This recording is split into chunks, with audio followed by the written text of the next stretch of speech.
Bugün Azərbaycan ekran sənəti bir dövrünü geridə qoydu. Xalq Nəsimisini, Babəkini çiyinlərində əbədiyyətə yola saldı. Söhbət xalq artisti Rasim Balayevdən gedir. Mənim ölümüm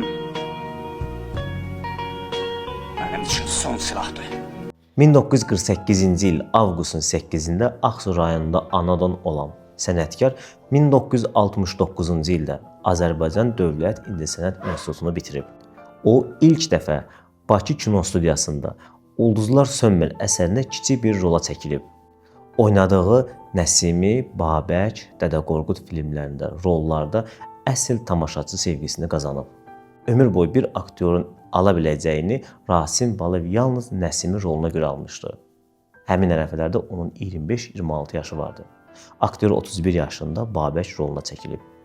Rasim Balayevin kino sənətində həsr etdiyi mənalı yaradıcılıq yolu gənc aktyor nəsli üçün də əsl sənət məktəbidir.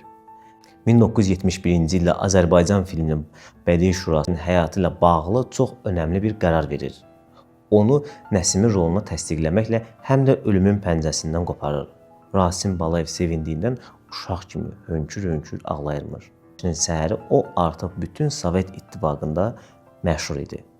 Bugün Azərbaycan Dövlət Akademiya Milli Dram Teatrı insan axını ilə dolmuşdu.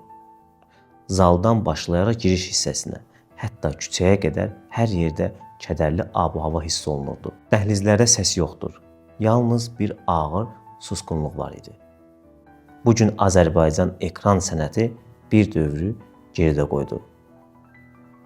Onu yola salmağa gələnlər təkcə bir sənətkarla vidalaşmadı.